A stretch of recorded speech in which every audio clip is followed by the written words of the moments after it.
మా చిన్న పాపకి 2004లోని జ్వరం హై ఫీవర్ వచ్చిందండి. వచ్చేస్తే మామూలుగా హాస్పిటల్ పట్టుకెళ్ళాం. వారం రోజులు 15 రోజులు జ్వరం అలాగా వస్తూనే ఉంది. అయితే వెళ్ళినప్పుడు టెస్ట్ చేశారు పాపకి. అయితే టెస్ట్ చేసినప్పుడు సిక్లీసెన్స్ ట్రీట్ అని చెప్పారు వాళ్ళు. ఇప్పుడు టెస్ట్ చేయాలంటే బాంబే పట్టుకి పంపాలన్నారు ఆ రిపోర్ట్ అది. వచ్చాక సిక్లీసెన్స్ ట్రీట్ అని చెప్పారు వాళ్ళు. అంటే మాకు అదేంటో కూడా తెలియదు. అంటే ప్రపంచంలో లేదు మెడిసిన్ దానికి చెప్పాలంటే ఆ సెల్స్ డెవలప్ అవ్వడానికి ప్రపంచంలో మందు లేదు. అయితే 2004లో వస్తే 2006లో స్వామీజీ పరిచయం అయింది. ఈ మధ్యలో ఆ పాప హెల్త్ ఎలా ఉండేదంటే ఇంక మరి నించోలేదండి. కడుపులో నొప్పి అంటే గిజ గిజ గిజ కొట్టుకుపోయి ఐరన్ బీరో కింద దూరిపోయింది. అంత చిన్నపిల్ల ఉండలా చుట్టుపోయి. తలనొప్పి అంటే గోడకేసి బాధేసుకుండేది, నేలకేసి బాధేసుకుండేది. ఎంత అంటే చూస్తుంటే ఏడుపు వచ్చేసేది మాకు. ఏంటి అస్తమానం బీపీ డౌన్ పడిపోయేది. అంటే ఆ హాస్పిటల్ పట్టుకెళ్ళే వాళ్ళం. వాళ్ళేమో మామూలు ట్యాబ్లెట్లు ఇచ్చేవారు. మరి సిక్లీసెన్స్ ట్రీట్ అలాగే ఉంటుందమ్మా అనేసి బీ కాంప్లెక్స్ పెయిన్ కిల్లర్ అంతే. ఇంకా లేదు దానికి మెడిసిన్ లేదు. మరి మెడిసిన్ లేనప్పుడు డాక్టర్లు కూడా ఇవ్వలేరు.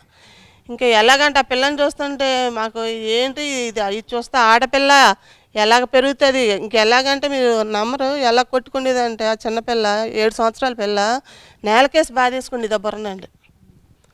చాలా నరకం పడిపోయాం అప్పుడు ఆ టైంలో. ఆ 2006లో స్వామీజీతో పరిచయం అయినప్పుడు ఇలా చెప్పాం పాపకి ఇలా సిక్లీసెన్స్ అండి అంటే స్వామీజీ ముందు సిక్లీసెన్స్ అంటే ఏంటి అని అడిగారు.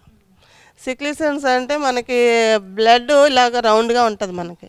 అదేమో హుక్లాగా ఉంటుంది అంటే పూర్తిగా ఉండదు, ఇలాగ ఉంటుంది. దాని మూలన ఏంటంటే బుర్రకు ఆక్సిజన్ కూడా అందదు.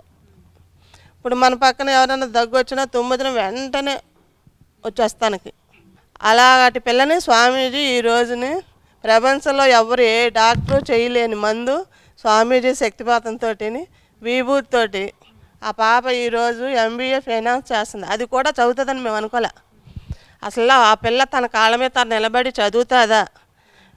ఎంతమంది డాక్టర్లు అంటే ప్రతి అవయవానికి ఒక డాక్టర్ దగ్గర తీసుకెళ్ళేవాళ్ళమండి మేము ఆ పాపని. ఇంకా మరి చెప్తే మరి ఎవరు నమ్మరు. మెడిసిన్ ఇప్పుడు వరకు కనుక్కోలేదు దానికి. ఇప్పటి వరకు ఇంకా రీసెర్చ్ అవుతూనే ఉంది దాని గురించి, కనుక్కోలేకపోయారు. అయితే రాయవెల్లి తీసుకెళ్ళి బోన్ మ్యారో కూడా చేద్దామని అనుకున్నాం.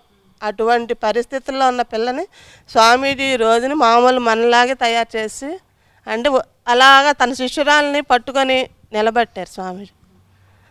అదేంటంటే ఆ పిల్లకి మళ్ళీ పునర్జన్మనిచ్చింది స్వామీజీ. కన్నది నేనే అయినా రెండోసారి మటుకు జన్మనిచ్చింది మటుకు రమణానంద మహర్షి వారు.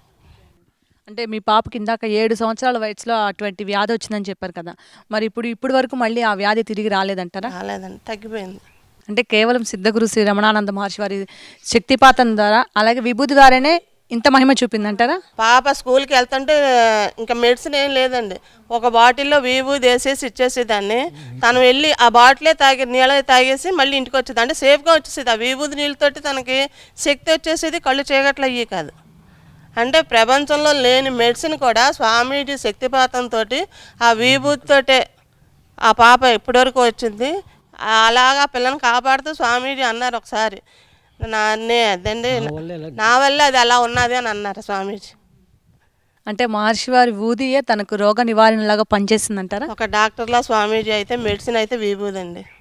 ఇది నిజంగా చాలా మంచి మిరాకిల్ అండి. అంటే డాక్టర్లకు కూడా సాధ్యమని వైద్యాన్ని కేవలం సిద్ధగురు శ్రీ రమణానంద మహర్షి వారి విభూదే ఇంత మహిమ చూపిందంటే ఇది నిజంగా మంచి మిరాకిల్. అయితే ఆ డాక్టర్లు ఎంతమంది అయితే డాక్టర్లు చూసారో ఆ డాక్టర్లు అందరూ ఒక రోజు ఈ అమ్మాయిని చూశారు. చూసి ఈ అమ్మాయికి ఎలా క్యూర్ అయింది, మేము కాన్ఫరెన్స్ పెడుతున్నాం 15 మంది డాక్టర్లు. అంటే ఈ పాపకు ఒక్కొక్క అవయానికి ఒక్కొక్క డాక్టర్ చేశాడు.